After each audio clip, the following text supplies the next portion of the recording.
Daniel Levy, président du US Middle East Project. La modération sera assurée par Agnès Levallois, présidente de l'Institut de recherche et d'études Méditerranée-Moyen-Orient. À l'issue de la table ronde, nous aurons des comédiens de la troupe À nous de jouer qui la restitueront sous forme d'une scénette d'improvisation pendant 5 minutes. Je vous remercie.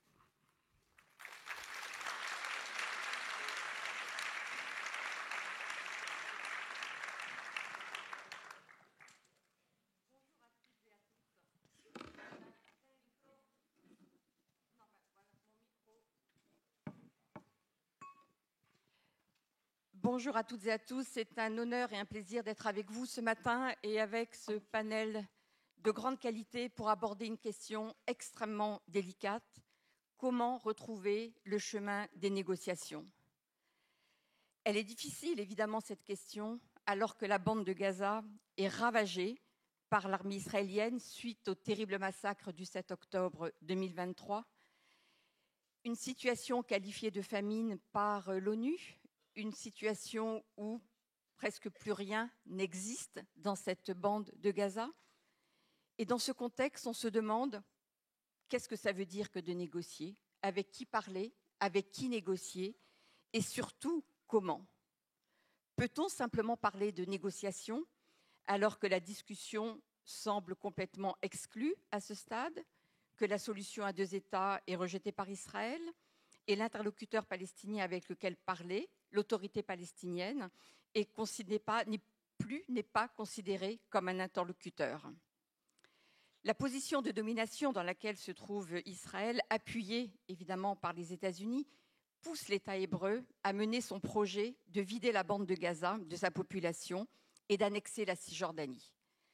Alors, est-ce que la conférence internationale qui doit se dérouler à New York dans quelques jours peut ramener les parties concernées à la table des négociations? Comment revenir au droit international, qui est notre boussole, ou qui devrait être notre boussole? C'est ce que nous allons voir avec les 4 interventions. Et je vais demander dans un premier temps à Daniel Levy de prendre la parole et de lancer la discussion et de nous partager ses réflexions sur ce sujet extrêmement difficile. C'est à vous pour 10-12 minutes maximum.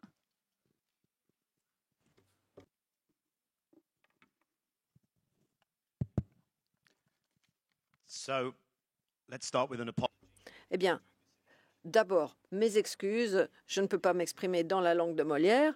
Merci à Agnès et à la Fabrique de la diplomatie d'organiser cet événement qui me donne la possibilité de m'exprimer devant vous aujourd'hui. Je vais être très direct pour répondre à votre question. En ouverture, je dirais les négociations n'ont pas abouti et c'est un mauvais point de départ. Et cela pour une raison très simple. Le contexte du pouvoir est tellement asymétrique que si on n'en tient pas compte, eh bien, il n'y aura pas de possibilité de faire évoluer les choses structurellement. Il y aura la possibilité de pourparler. J'espère que des décisions assez fortes ressortiront de la conférence de New York. Mais bon, deuxième raison, les négociations ne peuvent pas être le point de départ. Le point de départ, ça doit être l'arrêt de la destruction, de la famine organisée et, j'emploie le terme aussi, de génocide. Ça doit être le point de départ. Donc, essayez d'avoir ces 3 éléments en tête en même temps. Avant le 7 octobre, la situation était loin d'être normale. Le contexte historique est celui d'un déni des libertés et des droits à l'encontre des Palestiniens. Ce qui s'est passé contre Israël, bien sûr, a été une violation du droit international et tout ce qui s'en est suivi également. Et on en est à la commission de crimes internationaux, de crimes de guerre, l'un après l'autre. Il n'y a aucun moyen de justifier ce qui se passe. Et l'ampleur des destructions, des domiciles, des infrastructures, des écoles, des abris, des mosquées, des églises, le déni de l'accès de la part des médias, des journalistes, l'obstruction à l'accès des humanitaires, eh bien, le Hamas a décrit ces actions comme le fait de se défendre. Le gouvernement israélien a dit qu'il y a 5 conditions à rencontrer. D'abord, pas de présence du Hamas dans les territoires palestiniens et contrôle permanent d'Israël sur la bande de Gaza. Nous avons ici notre collègue égyptien. Ce que nous voyons, c'est une tentative de regrouper d'Hamas et tous les Palestiniens sur une toute petite surface près de la frontière égyptienne, près de la mer, et Israël tient des propos très peu nuancés sur la suite qu'il réserve à ce groupe d'habitants. Et puis la Cisjordanie. La Cisjordanie n'est pas le point de départ des attaques du 7 octobre. On y trouve l'autorité palestinienne qui tente de représenter les Palestiniens de manière très diplomatique à l'étranger. Néanmoins, il n'est pas exempt de critiques. Cette autorité n'est pas exempte de critiques. Elle coopère avec Israël lorsqu'Israël n'assure pas la sécurité, c'est l'autorité palestinienne qui s'en occupe. Et pourtant, Israël détruit les infrastructures, évacue des camps, n'empêche pas la saisie, l'appropriation de territoires. C'est une annexion de facto. Et donc, pour moi, le point de départ est le suivant. On ne peut bien comprendre comment nous en sommes arrivés là sans comprendre l'environnement, le contexte qui a permis à Israël d'agir en toute impunité et sans devoir rendre des comptes. Le quotidien des Israéliens, c'est qu'ils peuvent tout se permettre. Et ça, c'est la porte ouverte à l'extrémisme. Et c'est l'une des raisons, une raison principale pour laquelle la société accepte tout cela. Oui, il y a des voix discordantes, il y a des gens qui montrent des photos d'enfants palestiniens qui meurent de faim, etc. Mais il y a d'autres priorités, notamment la libération des otages. Mais rien de tout cela ne pourra apporter le changement. Rien ne changera à l'intérieur d'Israël. Ça ne pourra pas partir de la société. Il faut qu'il y ait des modifications en profondeur en Israël. Il faut que l'équation, que le rapport coût-bénéfice change pour Israël pour que quelque chose puisse peut-être changer. Ici, en France, je dirais que la France, mais toute l'Europe, ont un rôle à jouer, doivent être volontaristes. Et je dirais même que dans d'autres contextes, il y a des interventions militaires, il existe des zones de non-survol. On voit ce qui est peut-être fait contre des actions génocidaires ou autres. Je ne dis pas que c'est forcément là le chemin à suivre pour la situation en Israël, mais, et je tourne la page,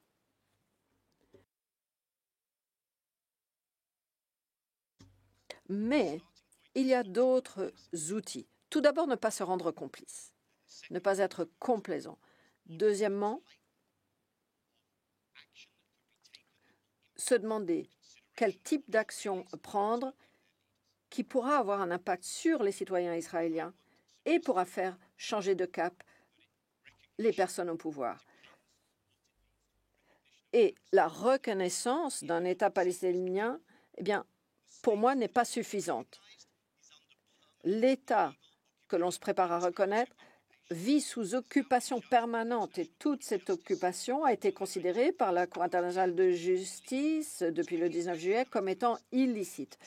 Donc si on reconnaît d'un côté la Palestine, mais dès le lendemain, la Palestine étant sous occupation et sous action génocidaire, eh bien, très bien, on peut s'auto-féliciter, mais ça ne va pas plus loin. Désolée, je suis peut-être cynique, mais je pense qu'il faut le dire.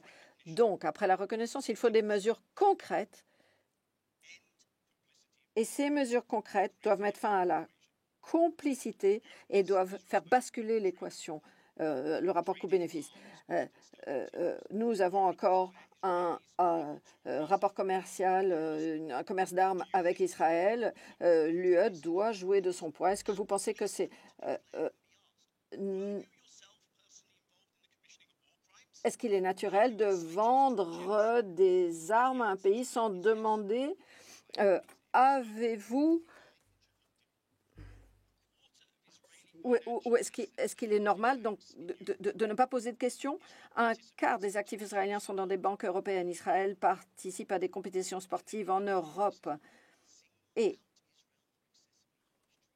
il ne s'agit pas de dire qu'Israël commet des actes trop durs, mais au contraire, parce qu'elle jouit d'immunité.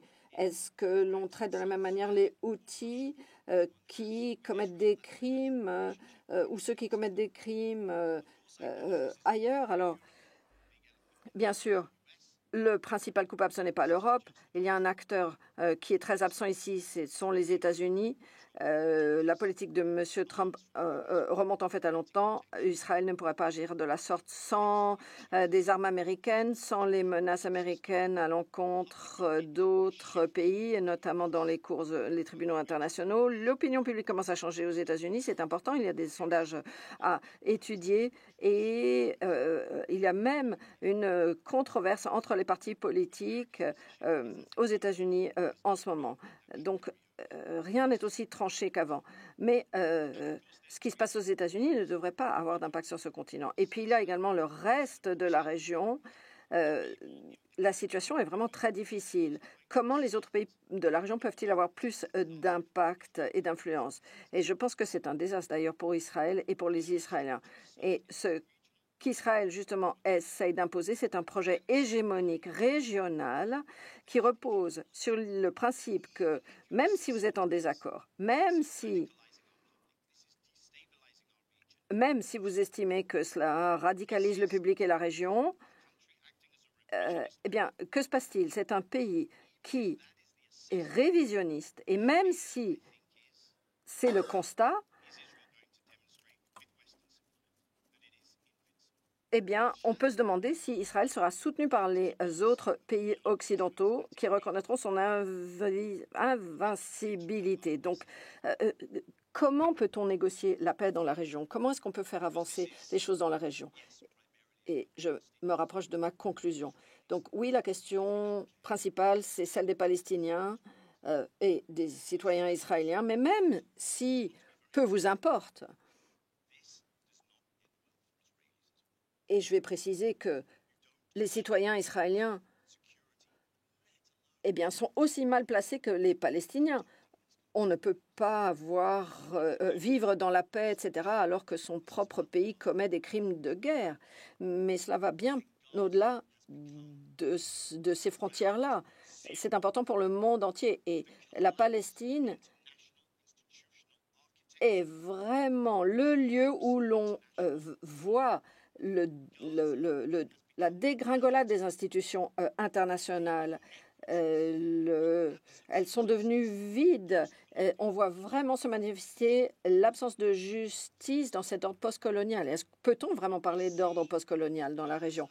Ce qui se passe à Gaza, ce que l'on constate, eh bien, pourrait se propager et vous toucher de très près. La Fondation pour Gaza, qui délivre maintenant l'aide humanitaire, n'est qu'un outil de déplacement des populations. Il y a un déploiement de programmes et d'équipements mus par l'intelligence artificielle et qui s'attaquent en masse aux civils. Toutes ces évolutions nous disent qu'il est urgent d'agir. Et même la crédibilité de l'Europe et de l'Occident est en jeu. Et même l'opinion publique, les institutions, les médias, les politiques occidentaux n'ont pas été à la hauteur, ne se sont pas érigé contre ce qui se passe à Gaza. Même les pouvoirs émergents qui se sont retrouvés lors de l'Organisation de coopération Shanghai il y a quelques mois, eh bien, se sont tus. Et il y a le groupe, soi-disant, de la haie. On n'entend pas beaucoup les pays occidentaux. Ce groupe de la haie défend la situation palestinienne. Et j'espère que nous éviterons le génocide. Et je souhaiterais très clair, si nous arrivons à progresser, eh bien, j'espère que ce ne sera pas pour nous amener vers l'apartheid parce que c'est plus confortable. On ne saurait se satisfaire d'un apartheid en Palestine parce que la CIJ s'est d'ailleurs prononcée sur cela.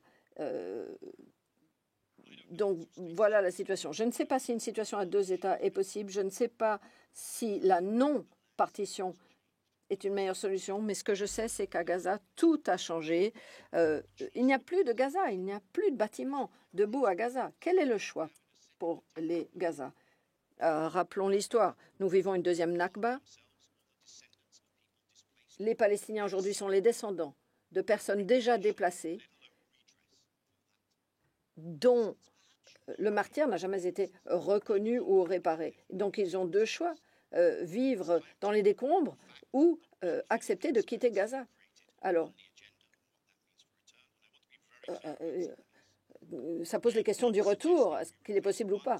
Et j'aimerais dire qu'une équation à somme nulle ne peut pas être remplacée par une autre équation à somme nulle. Les Juifs ne vont pas se déplacer, les Arabes palestiniens ne souhaitent pas se déplacer. C'est un espace où les deux vont devoir vivre après la fin des horreurs. J'ai partagé avec vous mes réflexions en tant qu'analyste de la situation. Et puis j'aimerais également vous délivrer un message tout à fait personnel. Je suis très fière de mes origines juives, de mon histoire juive, mais ce que je constate, c'est que cela ne fait pas du tout partie de ma tradition, de mon histoire. Beaucoup de personnes à qui je parle et qui s'érigent contre ces crimes sont exactement les personnes qui, par le passé, étaient aux côtés des Juifs lorsqu'ils ont vécu les pires atrocités. Donc, n'abusons pas de l'accusation d'antisémitisme. Elle doit être maniée avec énormément de délicatesse. Je vous remercie.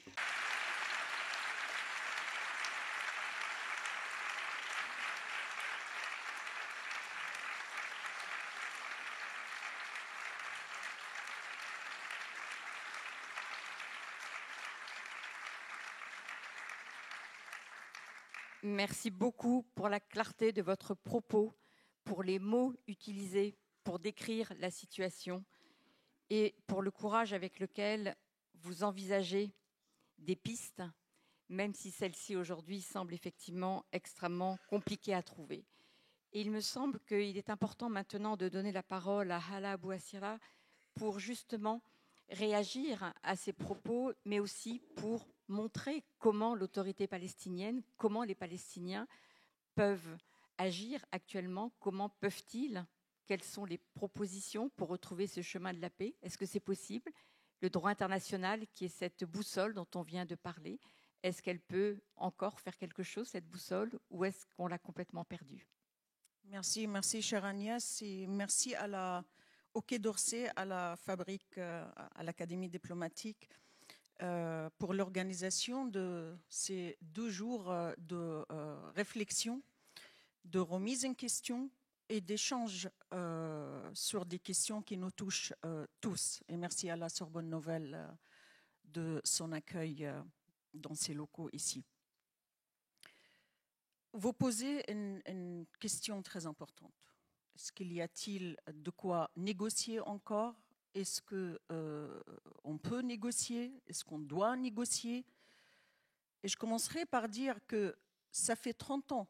Immédiatement, on entend le mot négociation. Il y a 3 décennies, que nous étions engagés dans des négociations, Daniel Levy en faisait partie, avec Israël pour arriver à la finalité qui est la fin de l'occupation israélienne, qui est la fin de la colonisation israélienne, la fin du projet colonial israélien et la fin de l'apartheid israélien, avec des paramètres bien connus, bien reconnus par l'ensemble de la communauté internationale. On ne va pas réinventer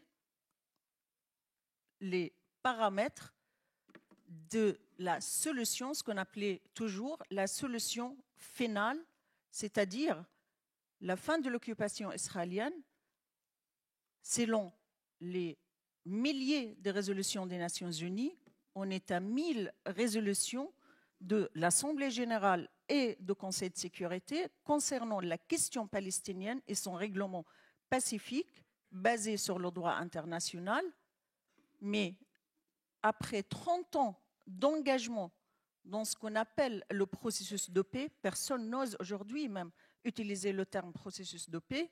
On voit cette paix tellement lointain. Pour concrétiser ce processus par la création d'un État palestinien qui vivrait en paix, en stabilité, à côté d'Israël. Où est-ce qu'on en est aujourd'hui? On est face à une situation catastrophique, non seulement dans la bande de Gaza, mais dans l'ensemble du territoire palestinien occupé. Dans la bande de Gaza, il y a un génocide perpétré de par toute mesure israélienne qui a déjà mis l'existence et la survie de toute une population en destruction. Et d'appeler ce qui se passe à Gaza par son propre nom, c'est-à-dire un génocide, est une obligation pour pouvoir agir et savoir comment agir. Aujourd'hui, on n'est pas dans la logique d'agir pour empêcher l'occurrence de génocide à Gaza. Le génocide est en train de se passer et il est presque achevé par la volonté publique et assumée et déclarée par Israël de ethniquement nettoyer l'ensemble du peuple palestinien, non seulement dans la bande de Gaza, mais aussi en Cisjordanie. On voit l'extension du génocide, j'insiste sur le terme, de génocide israélien contre le peuple palestinien en Cisjordanie, en voyant la destruction massive de toute infrastructure, de toute ville, de tout camp de réfugiés, à commencer par le nord de la Cisjordanie, par une colonisation qui empêche la viabilité de l'État palestinien, par un terrorisme des colons israéliens protégé toujours par non seulement l'armée israélienne, mais toute l'institution israélienne, étatique israélienne. On a face à nous une réalité où on déduit que Israël refuse l'existence d'un État palestinien, comme elle refuse l'existence de peuple palestinien. Je rappelle la loi État-nation votée par la Knesset israélienne en 2018, un État qui assure, ou une loi qui assure la suprématie de peuple juif dans toute la Palestine historique, une loi qui accorde le droit à l'autodétermination seul au peuple juif dans l'ensemble de la Palestine historique, au détriment du peuple palestinien et des Palestiniens en Israël. Il y a quelques mois, la Knesset israélienne a voté encore une fois une résolution contre la création et l'existence d'un État palestinien. On a face à nous aujourd'hui cette réalité. Du coup, parler d'une reprise des négociations, moi je ne vois pas aujourd'hui comment et quoi négocier. On ne va pas recommencer de zéro. Il faut que l'agression israélienne dans l'ensemble du territoire palestinien occupé s'arrête, mais il faut aussi ne pas nous laisser, nous les Israéliens, seuls. C'est fini cette équation. Il faut des partenaires internationaux, et là, c'est la responsabilité de l'ensemble de la communauté internationale d'assumer ces responsabilités. La Cour de justice internationale, dans son dernier avis consultatif, a jugé l'occupation israélienne comme illégale, a jugé la colonisation israélienne comme illégale, mais elle a aussi invité les États partis à la Charte des Nations Unies d'assumer sa responsabilité obligatoire à ne plus maintenir l'occupation israélienne, ni la colonisation, ni le régime d'apartheid qui est présent dans l'ensemble du territoire palestinien. Et c'est à travers des sanctions. Quand on parle des sanctions, we're not singling out Israel. On n'exclut pas Israël. On ne punit pas Israël, mais on punit les violations graves de droit international. Et ces sanctions doivent inclure, et il faut l'assumer, il faut le dire haut et fort, un embargo total sur la vente des armes à Israël. Ces armes qui sont utilisées à massacrer quotidiennement des femmes, des enfants, des hommes et des vieillards, à massacrer un peuple entier. Il faut un embargo des armes immédiat et total, comme l'a rappelé le président Macron en octobre dernier. Mais il faut une rupture aussi des relations diplomatiques, commerciales et économiques avec Israël. Il faut le dire et il faut l'assumer. Et ça a été le modèle sud-africain. L'apartheid sud-africain n'a terminé qu'après des sanctions ont été imposées. Et j'ai toujours en tête l'Europe et l'Union européenne, et j'engage la responsabilité de l'Union européenne et la force qui peut représenter l'Union européenne aussi face aux États-Unis, face à une Amérique qui a choisi de s'aligner totalement et soutenir et financer l'État d'Israël. J'engage la responsabilité de l'Europe, qui a des moyens, qui a des outils, comme l'a fait contre la Russie. 19 packages de sanctions ont été imposés par l'Union européenne contre la Russie. Zéro sanction a été imposée contre Israël. Nous demandons sans cesse, et depuis des années, l'arrêt de l'accord d'association entre Israël et l'Union européenne, l'arrêt de financer l'institution de la colonisation et l'institution de l'occupation israélienne. C'est le moment d'assumer sa responsabilité et c'est le moment, tous on le dit, depuis 23 mois, la question palestinienne a mis le droit international aujourd'hui dans une grande preuve d'existence et de crédibilité.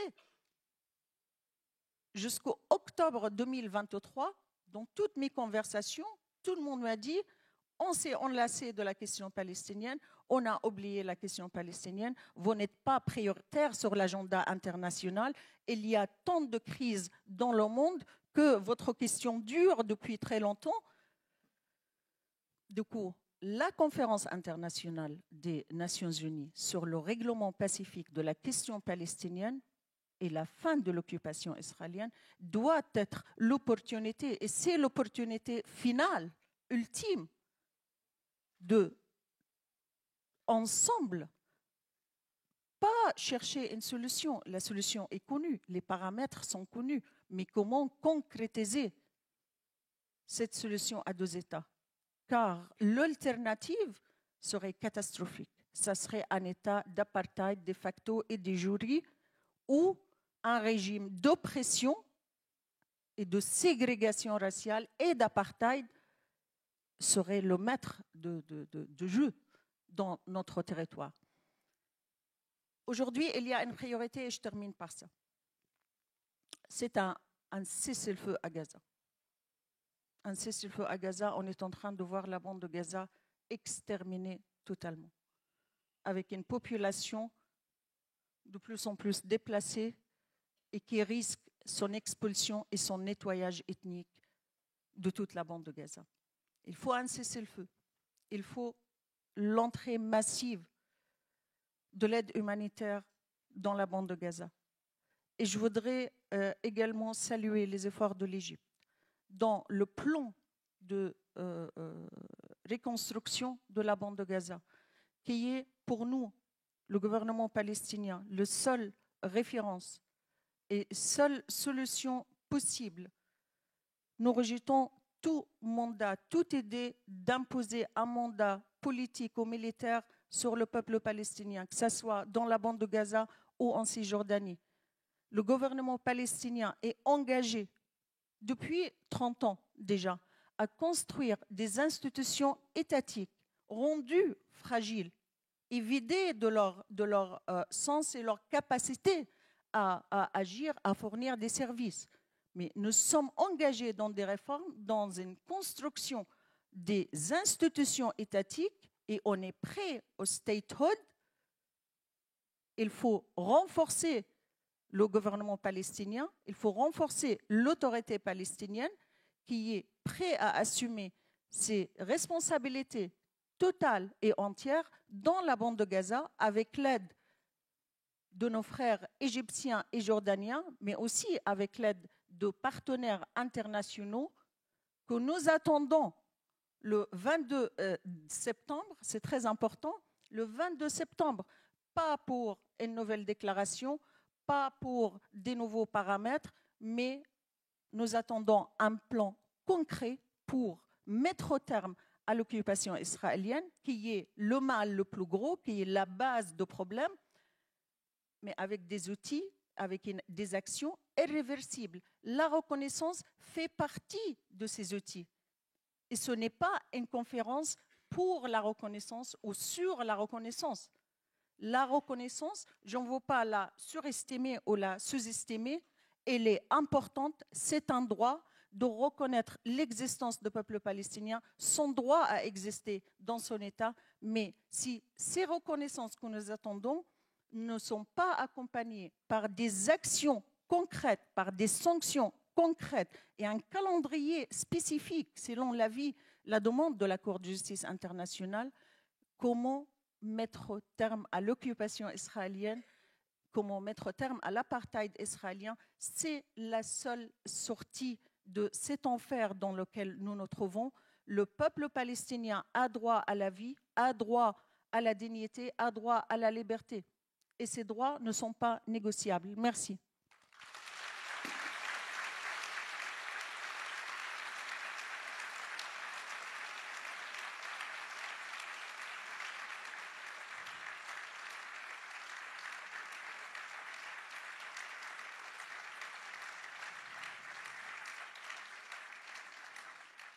Merci beaucoup, Hala. On comprend.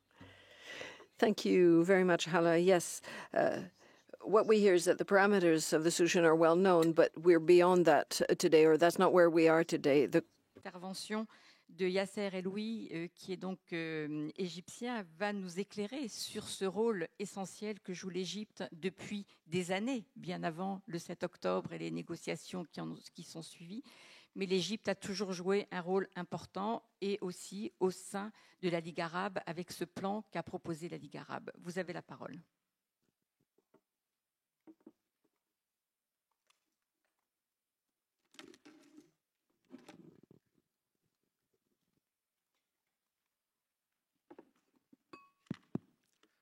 Thank you very much. Je vous remercie. À mon tour, je m'excuse de devoir parler anglais, mais mon français étant ce qu'il est, je ne vous l'infligerai pas.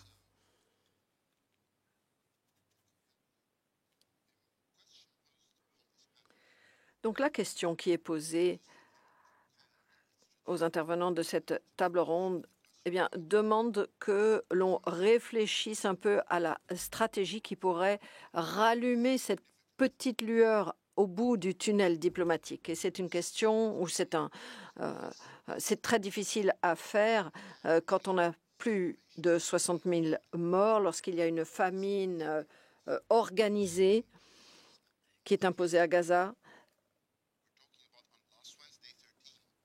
Et lorsque tant de personnes meurent tous les jours, 13 personnes l'autre jour sont mortes de faim. Donc la faim, la famine organisée menace une grande part de la population à Gaza aujourd'hui. Et Khan Younis, Derbala et d'autres zones dans la bande de Gaza sont concernées également. 630 000 personnes connaissent un danger imminent de mort par famine. Donc, il est très difficile d'entamer une réflexion stratégique dans ces conditions. Néanmoins, il faut le faire. C'est mon travail. Je suis diplomate. C'est ma mission. Donc, j'essaye de penser à des mesures pratiques qui peuvent être prises. Il y a une action concrète qui a été faite en janvier. Nous avons négocié un cessez-le-feu qui a apporté une lueur d'espoir et qui a apporté la preuve qu'il est possible de mettre fin à des atrocités, que l'on peut parvenir à un accord opérationnel qui peut ouvrir la porte aux négociations. Donc ça, c'est une réalisation avant que le 18 mars, le gouvernement israélien ne décide unilatéralement de reprendre les hostilités. Mais au moment où nous nous parlons, cette lueur ne s'est pas encore éteinte. Il y a une proposition de cessez-le-feu proposée par l'Égypte et le Qatar sur la base d'une trame proposée par les partis et avec l'aide d'intermédiaires des Nations unies. Eh bien, voilà ce qui est proposé depuis le 18 août. Trêve de 60 jours, retour des otages, libération des prisonniers palestiniens et accès à l'aide humanitaire et médicale à Gaza, cette aide dont la nécessité est si criante. Cette proposition a été acceptée par le Hamas et à l'heure où je vous parle, le gouvernement israélien ne s'est pas encore proposé. Mais donc, cette offre, elle existe. Il y a une lueur. Mais ne nous trompons pas. Il y a un espoir, il y a une proposition, il y a un précédent qui a permis la cessation des hostilités pendant 2 mois en janvier. Donc, on ne peut pas accepter des raisons qu'on nous donnerait pour dire que ce n'est plus possible. On ne peut pas rejouer le même scénario. Non, cet espoir existe, ça peut se faire. L'offre qui est sur la table, elle se fonde sur le droit international et recherche la dignité pour ce qui reste du territoire palestinien. Mais la solution repose sur 3 piliers. D'abord, il faut un cessez-le-feu humanitaire immédiatement pour que l'aide puisse entrer dans Gaza et atteindre la population. On ne peut accepter qu'une population soit laissée à mourir de faim ou laissée à mourir sous les bombes. Piliers 2 et 3, reconnaissance et reconstruction de Gaza. Ce sont des impératifs pour garantir la paix et la dignité pour les Palestiniens à court terme, parce que cette crise, elle est en cours et il faut trouver une solution immédiate. L'Égypte, jusqu'à présent, a apporté jusqu'à 70% de l'aide humanitaire que l'on pouvait apporter à Gaza depuis le début de la guerre. Nous avons également proposé 53 milliards de dollars sur un plan quinquennal, 53 milliards de dollars. Je ne vais pas vous dire que c'est une goutte par rapport à tout ce qui est dépensé, aux sommes dépensées en matière d'armement quotidiennement ou pour apporter un soutien à d'autres zones de conflit dans le monde. 53 milliards de dollars sur 5 ans sur la base d'un plan de reconstruction, y compris une phase immédiate de secours. Approuvé donc par la Ligue arabe, approuvé également par l'OIC et soutenu de manière publique par des gouvernements dans les régions Asie, Europe, Afrique, l'Europe, bien sûr, y compris la France et plusieurs pays européens. Nous souhaitons organiser une conférence de promesses de dons sous peu pour appuyer ce plan. Il y aura donc une connexion. Ces efforts humanitaires, en revanche, resteront vains tant qu'il n'y aura pas une vraie volonté politique qui pourra modifier la structure des incitations vis-à-vis du gouvernement israélien, comme Daniel l'a mentionné. C'est-à-dire qu'il ne peut y avoir de pourparlers sérieux quant à la résolution du conflit tant qu'on n'aborde pas ce qui pourrait faire évoluer l'équation pour Israël et qui puisse ouvrir un chemin vers la reconstruction de la région sur la base de pourparlers diplomatiques, une solution diplomatique. Cela pourrait ouvrir la voie vers une situation vivable. Je n'ose même pas employer le mot de prospère, on en est bien loin. Mais en tout cas, les conditions fondamentales d'un quotidien digne. Notre engagement vis-à-vis d'une solution à deux États repose sur le fait que c'est la seule solution possible. Mais il faut un élan d'abord pour faire la pression, appliquer des pressions. Et cela signifie que l'opinion publique ne doit pas détourner le regard. Il faut se concentrer sur tout ce qui pourra faire advenir cette solution. De plus, les moyens sur le terrain doivent être tels que l'on puisse permettre à Gaza de revenir à un quotidien vivable le plus rapidement possible. Et donc, il faut qu'il y ait une pression internationale en faveur d'un cessez-le-feu immédiatement. Il est inexcusable, on ne peut modifier les paramètres, continuer à modifier les paramètres. Existe donc une proposition. En tant que médiateur, nous avons reçu d'autres demandes qui viennent surtout d'une partie, d'un côté. Lorsque l'on accède à ces demandes, eh bien, il y a d'autres demandes qui arrivent. On ne peut pas continuer à avoir des paramètres qui évoluent tout le temps sans jamais s'accorder sur quelque chose de définitif. Et lors de l'Assemblée générale qui va venir, j'espère qu'il y aura reconnaissance de l'État palestinien et il faudra donc que cela soit suivi ensuite de mesures très concrètes sur le terrain. Vous m'avez invité, j'imagine que vous attendez de moi quelques propos sur la contribution de l'Europe et de la France. Eh bien, c'est très simple. Premièrement, accélérer la reconnaissance, que cela devienne une vraie déclaration politique afin de réparer un problème que l'on traîne depuis longtemps.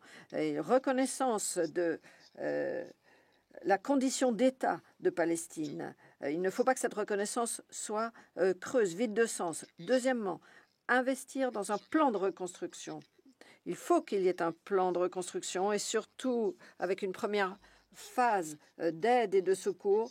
C'est ce qui permettra à la population de survivre aux atrocités actuelles. Il faut que ce soit concret. Il ne faut pas que ce soit simplement de belles paroles ou à la suite desquelles on s'auto-congratule, mais où il ne se passe rien sur le terrain. C'est la seule solution possible.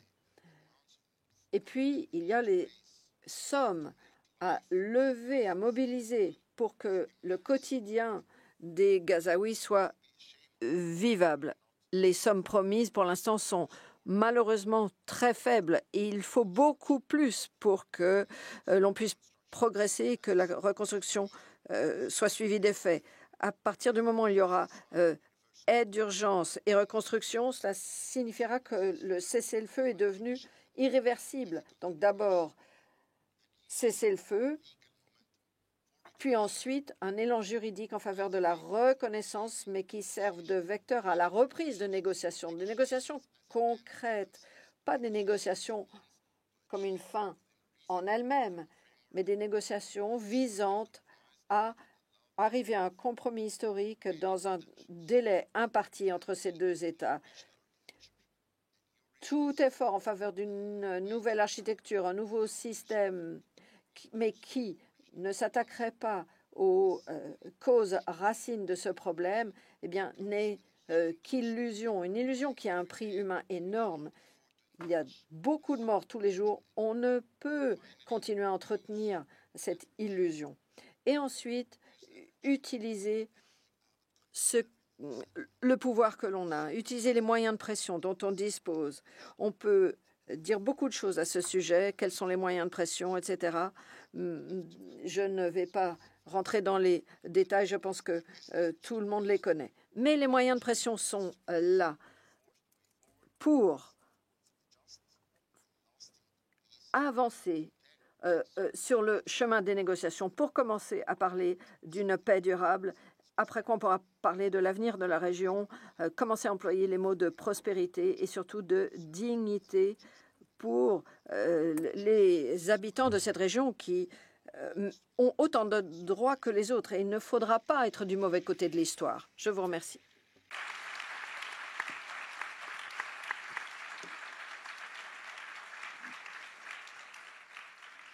Merci beaucoup pour cette intervention et merci beaucoup pour le fait d'avoir mis en avant le rôle de la diplomatie. Et je pense qu'étant à la fabrique de la diplomatie, il était extrêmement important de montrer l'importance et le rôle que peuvent jouer les diplomates en tant qu'intermédiaires lorsque l'on prend le cas de l'Égypte. Et ça fait une formidable transition avec l'intervention de Dominique de Villepin, qui, de par son expérience non seulement de ministre des Affaires étrangères, mais de Premier ministre, a beaucoup de choses à dire sur ce qui se passe en Palestine, avec un intérêt et un engagement qui est assez remarquable dans les jours sombres que nous traversons vis-à-vis de cette région. Merci beaucoup. Merci Agnès et merci à tous les précédents intervenants, Madame l'ambassadrice, Monsieur le ministre, Daniel Lévy. Je ne répéterai pas ce qui a été dit et ce qui a été bien dit, posant un certain nombre de conditions, de facteurs qui peuvent peser sur le réveil de la diplomatie et nous engager dans le chemin des négociations. Je me permettrai de rappeler, pour commencer, que la fabrique de la diplomatie suppose même, avant son exercice, deux conditions préalables qui fondent sa crédibilité et, au-delà de sa crédibilité, qui fondent notre humanité. La première condition préalable, c'est la capacité à nommer, à dire le réel. Et force est de constater que, face à la situation de Gaza, d'aucuns pourraient d'ailleurs faire le même constat sur la situation de l'Ukraine, nous sommes loin d'être capables de nommer ce qui se passe au quotidien. La nomination, d'ailleurs, est tellement insupportable que pour la diplomatie, elle est un exercice d'une cruauté inouïe. Il y a une deuxième étape dans la fabrique d'une diplomatie. C'est la responsabilité de protéger. Et nous sommes en faillite sur la capacité à nommer et nous sommes en faillite sur la capacité à protéger. Et quand je dis faillite, c'est une faillite partagée par les États de la région, par les États européens, et Dieu sait si leur responsabilité est grande vis-à-vis du Proche-Orient, bien sûr par les plus grandes puissances, à commencer par la plus grande d'entre elles, les États-Unis. Et ce n'est qu'après avoir nommé, ce n'est qu'après avoir protégé. Et donc, en l'occurrence, l'urgence des choses doit nous conduire à apporter une réponse d'humanité à ceux qui, tous les jours, toutes les heures, meurent à Gaza. Il y a un chiffre terrifiant qui a été donné hier par le Guardian et qui n'est pas contestable puisqu'il vient de la direction du renseignement militaire israélien, 83% de civils tués et en grande majorité des femmes et des enfants. Tous ceux qui mettent en avant la normalité de la guerre, la tragédie contre laquelle personne ne peut rien, ainsi va la vie, ainsi va la mort, sont là devant quelque chose qui ne ressemble à aucune guerre. La guerre du Soudan, que d'aucuns ont voulu prendre en exemple, c'est par rapport à ce pourcentage de 83%, c'est 23%. Nous sommes donc dans l'exception. Et c'est par là que je voudrais commencer, parce que la diplomatie doit nommer, la diplomatie doit ouvrir les yeux sur ce qui fait l'énormité d'une tragédie. Nous sommes, à Gaza, dans la somme de tous des hyperlatifs qui s'additionnent. C'est l'hyperlatif de l'horreur, Et je n'oublie pas le 7 octobre. Je n'oublie pas les actes terroristes commis, barbares, les viols qui ont accompagné ces actes.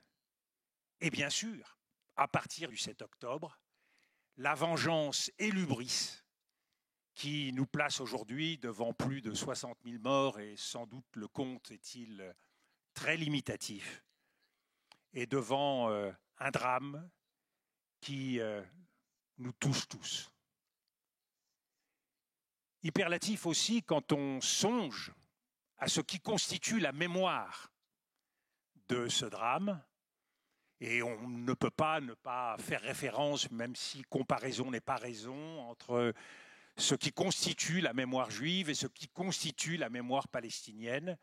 Une fois de plus, sans comparaison, les pogroms, la Shoah et la grande catastrophe de la Nakba, et de cette vie sans terre depuis la fin de la Deuxième Guerre mondiale. Ce qui crée une situation à travers cette horreur très particulière sur le plan historique, parce que l'ordre international s'est construit dans l'incapacité à faire face à cette injustice d'un État qui obtient une terre, d'un peuple qui obtient une terre, mais face à cela, d'un peuple qui, lui, reste sans terre jusqu'à aujourd'hui. Et c'est pour cela que j'exprime ma conviction tout de suite que dans cette destruction de l'ordre mondial de 1945, le nouvel ordre ne pourra jaillir qu'à partir d'une justice faite au peuple palestinien. Et c'est pour cela que depuis tant d'années, je me bats pour la reconnaissance d'un État palestinien qui est la première étape de cette exigence de justice et, je l'espère demain, de paix.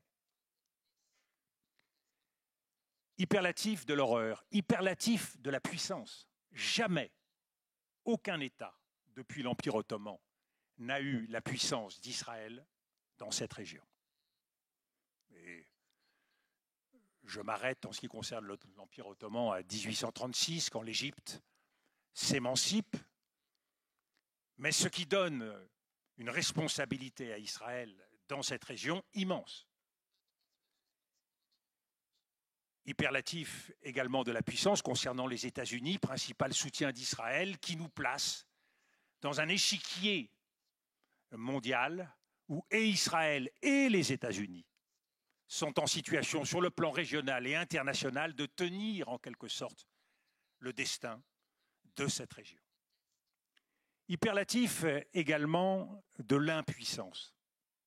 L'impuissance est celle qui nous mange le ventre à chacun quand nous nous levons le matin et quand nous nous couchons le soir, regardant les images de ce qui se passe au quotidien à Gaza. C'est l'impuissance que nous ressentons comme individus, c'est l'impuissance que ressentent les diplomates du monde entier, c'est l'impuissance que ressent l'Europe, même si elle pourrait faire beaucoup plus, c'est l'impuissance que ressentent tous les États arabes et tous les États de cette région, et qui constitue une terrible machine, un terrible poison pour les diplomaties du monde entier.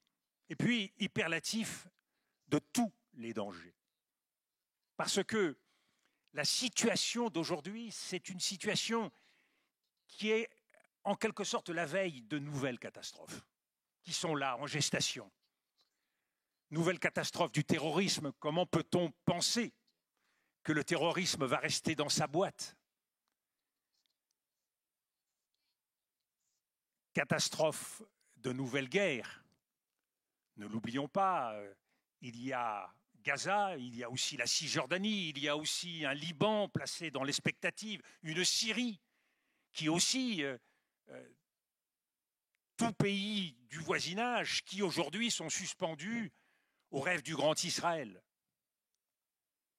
Et puis il y a bien sûr l'Iran et cette situation si complexe, et sur le plan intérieur et sur le plan extérieur, à l'heure de la question nucléaire. Et le troisième danger pour moi, c'est celui de la prolifération. Car s'il y a une leçon que l'on doit tirer en tant que diplomate, c'est que de tout ce qui s'est passé au cours des 2 dernières années, comme tout ce qui s'est passé au cours des 3 dernières années en Ukraine, il y a une leçon. C'est que si vous avez la bombe, il ne vous arrive rien, tandis que si vous ne l'avez pas, le pire est à tout moment possible. Et donc, nous aurons, dans les prochaines années, en Europe et au Proche-Orient, d'autres États qui accéderont au nucléaire ou voudront accéder au nucléaire. Il y a donc une terrible mécanique qui est aujourd'hui en marche. Alors à partir de là, me direz-vous, face à tous ces hyperlatifs, que faire? Je pense que l'impuissance a sa logique. L'impuissance, elle conduit à cheminer par de multiples voies, mais en particulier par celle des peuples, nous en avons peu parlé. Je crois que les peuples aujourd'hui sont source de beaucoup plus d'espoir que les États. Parce que les peuples ont une conscience, parce que les peuples ouvrent les yeux, parce que les peuples s'interrogent, et qui aujourd'hui, cela nous conduit à constater, tout le monde peut le voir, qu'il n'y a plus aucune raison, aucun argument, aucun objectif politique qu'Israël peut prétendre poursuivre dans cette guerre de Gaza. C'est une guerre sans motif, c'est une guerre sans raison, et ce qui rend encore plus insupportable la mort au quotidien de femmes et d'enfants. Cette impuissance va donc cheminer. Elle chemine à New York à travers la reconnaissance de l'État palestinien. C'est une étape. Elle va cheminer parce que l'Europe ne peut pas en rester là. Elle va cheminer parce que l'Europe doit mettre en rapport ses valeurs et ses actes. Et que signer un accord d'association qui comporte un article 2 qui prévoit qu'un certain nombre de valeurs doivent être respectées, tôt ou tard, l'Europe doit se réveiller. Tôt ou tard, l'Allemagne doit sortir d'une situation historique qui aujourd'hui la paralyse, pour ouvrir les yeux. Bien sûr, l'horreur génocidaire nazie pèse, mais ce n'est pas pour justifier d'autres crimes de guerre, d'humanité, de génocide se déroulant au Moyen-Orient. Impuissance donc qui, tôt ou tard, va suivre son chemin aux États-Unis même. On le voit au quotidien face à Donald Trump, qui non seulement n'a pas de regard sur le plan de ce qui se détruit au quotidien au Proche-Orient, mais qui plus est, fait des rêves indécents pour l'avenir de Gaza, pour l'avenir de ces territoires. Nous sommes là dans le sommet de l'intolérable. Ceci chemine aussi dans la démocratie américaine, ceci aussi suit son cours. Mais il y a, et je voudrais terminer par cela, un autre antidote, et qui en surprendra peut-être certains parmi vous, mais qui constitue pour moi peut-être le plus grand motif d'espoir. C'est ce que je qualifierais, certains en seront peut-être choqués ici, malgré tout la démocratie israélienne. Je veux croire qu'après le 7 octobre et le traumatisme terrible vécu par le peuple israélien et les communautés juives à travers le monde, je veux croire qu'il sera possible d'ouvrir les yeux aussi sur la tragédie de Gaza, sur l'enfermement dans lequel il se situe, sur l'exigence de compassion et d'humanité, sans quoi tout le destin du peuple juif et toute la responsabilité, et c'est peut-être le point comme diplomate sur lequel je veux insister, toute la responsabilité de l'État d'Israël. Et je ne tomberai pas dans le piège de la loi de 2018 sur l'État juif. Israël est un État. un État parmi d'autres États, dans une région qui comporte d'autres États. Et Israël a le devoir de tous les États. Il n'y a pas d'exceptionnalisme, il n'y a pas de destin manifeste pour aucun État dans le monde. Et si on veut s'arroger cette exception, on ne peut le faire que pendant quelques années, tôt ou tard. Il faut rendre des comptes, tôt ou tard. Il faut exercer son devoir. Et donc, Israël, comme État, fait l'expérience, car c'est un jeune État, de ce que c'est que d'être un État. Quand on est un État, on doit avoir des frontières. Quand on est un État, on doit avoir une responsabilité vis-à-vis de ses voisins. Quand on est un État, on doit avoir une humanité à partager avec d'autres peuples. Et tout cela chemine dans la conscience de chaque Israélien aujourd'hui, de chaque soldat qui revient de Gaza, de chaque soldat qui fait partie de l'armée. Et quand on regarde le drame que vivent certains, les suicides de certains soldats, la mobilisation d'anciens chefs d'état-major, la mobilisation d'anciens responsables des services de renseignement, la mobilisation de très nombreux Israéliens, la prise de conscience à travers le monde d'intellectuels, de citoyens, on voit que, oui, à l'heure de la confrontation avec soi-même, le plus grand espoir de paix, c'est la capacité pour Israël d'ouvrir les yeux sur sa responsabilité d'État, sur son destin de peuple, côtoyant un autre peuple, confronté à une autre tragédie, et qui n'a pas d'avenir et pas d'issue autre que la force des armes. Et nous connaissons, et nous sommes, nous Français, richement instruits de la fortune et de l'infortune des armes. Qu'il s'agisse de la guerre d'Espagne, de Napoléon, de la guerre de Russie, qu'il s'agisse de la guerre d'Algérie, nous avons vécu 100 fois dans notre chair la vanité de la puissance, l'insécurité de la force. Le plus grand espoir pour Israël, sa plus grande sécurité aujourd'hui, c'est d'avoir un État avec lequel il puisse parler, un peuple avec lequel il puisse nouer des liens et construire sa sécurité dans la durée. Voilà l'espoir que je forme devant vous aujourd'hui.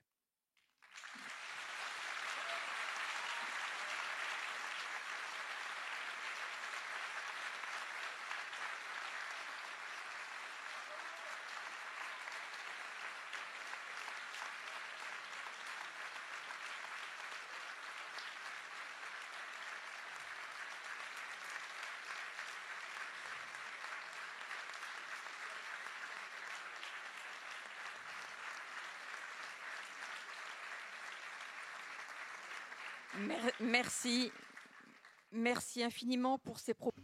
Malheureusement, nous sommes déjà arrivés au terme de cette discussion. Mais alors, on ne va pas prendre le risque de faire une conclusion, c'est absolument impossible.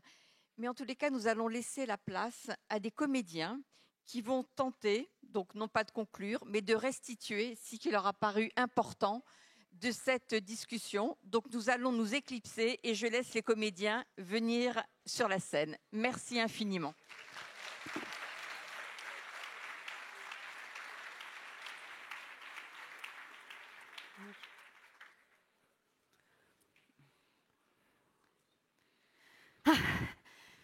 Je comprends pas, le chemin était juste ici. Mais on est perdu encore, on est de nouveau perdu, c'est pas possible. Mais qui a la boussole? Qui a la boussole? Elle ne marche plus depuis quelques heures déjà. Oh, depuis bien longtemps même. Écoutez, nous sommes secouristes, nous savons nous repérer et nous allons y arriver, d'accord? Mais c'est pas facile. Moi, sur le dos, je porte 1000 résolutions et c'est très lourd. Et en plus, ça ne sert à rien, personne les lit, personne les respecte. Il faut trouver des mesures pratiques, quelque chose de concret à faire. Nous sommes dans le concret maintenant, d'accord? Ce qui était avant, c'était avant. Nous sommes prêts à nous engager beaucoup plus. Vous le savez, vous êtes venus avec moi exprès pour ça. Je sais que ce sentiment d'impuissance restera toujours. Mais si nous retrouvons le chemin et que nous cheminons encore et toujours, nous y arriverons. Mais on n'y arrivera pas tout seul. J'ai réussi.